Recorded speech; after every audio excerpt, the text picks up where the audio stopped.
Every year, you're constantly learning things you wish you would have known that could have saved you time, money, or heartache, especially in your 20s. Today, I'm going to be sharing a few woo-woo things that, in hindsight, have actually made all the difference.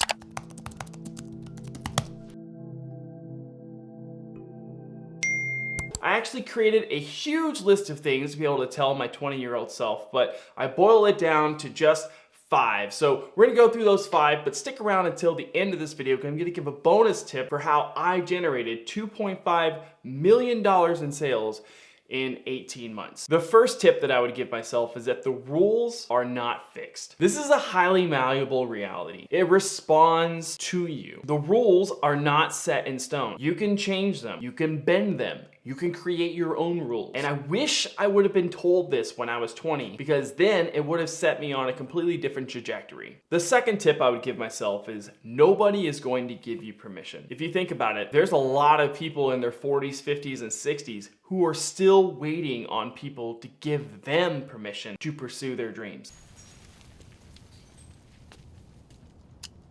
They've bought into the narrative that the rules are fixed, and so they're still waiting around for permission in order to do those things that they really want. When you realize that nobody is going to come over to you, present your dream on a silver platter and be like, here you go, here's permission, is the day that you really take your power back. Because when you can start to pursue those things that you love without actually looking for people's approval or fearing their disapproval, that's when things begin to get really fun. The third thing I would say is that you have to be your own advocate. Nobody cares about you more than you. Nobody's gonna put in the footwork more than you. Nobody's gonna put in the time more than you. And I've realized this, like when I got my degree, I thought people were just going to give me jobs, but that's not what happened. But when you're in your 20s, you are an adult and you are responsible for how your life plays out. And if nobody's told you that, then this is a really great wake-up call for you. People would love to give you advice. People love to give you, here's what you should do. Here's where you should go. Here's what you should be doing with your money. Is this person that is giving me advice, are they giving this advice freely of their own volition, or do they have an ulterior motive behind it? Are they a salesperson getting some type of kickback? There's nothing wrong with that. But you have to take into account that if you are pursuing anything, then you have to be your own advocate for it. The fourth tip is don't expect apples from orange trees.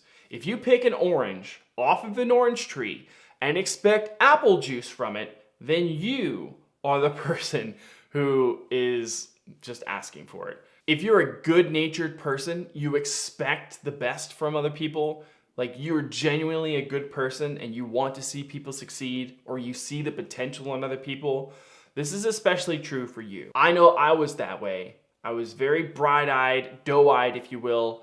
I expected the best of other people, and a lot of times I was let down by my own innocence, by my own naivety. I was let down, by just not realizing that some people are just gonna be the tree that they are. And the sooner you realize that this person is not gonna change, the orange tree is not gonna change into an apple tree overnight, and the odds of them changing into an apple tree even in 5 years or 10 years is not going to happen. The fifth thing I wish I knew in my 20s is to go for the feeling first. Listen, younger version of Ben, you didn't want the house, you didn't want the car, you didn't want the money. What you wanted was the feeling that those things would give you. And so since it's the feeling that you were really after, why not just go for the feeling first? And I know even myself, my 36-year-old self, saying this to my 20-year-old self, my 20-year-old self would be like, are you high, old man? Like, are you kidding? No, I'm not kidding. When you go for the feeling first, that's when everything else starts to fall into place. Having the feeling of feeling abundant, feeling healthy, feeling wealthy in advance of those things actually showing up in my life, I would say were the catalyst to me actually having those things. Bonus tip for how I made $2.5 million in 18 months. This is critical, crucial even. Environment is everything. The people that you surround yourself with are the exact reason why you are or are not where you want to be. If I wasn't surrounded by people who were doing way better than me, then I wouldn't have been able to generate that much money in such a short amount of time. Having an environment that lifts you up is the thing that will collapse time and help you reach your goals faster.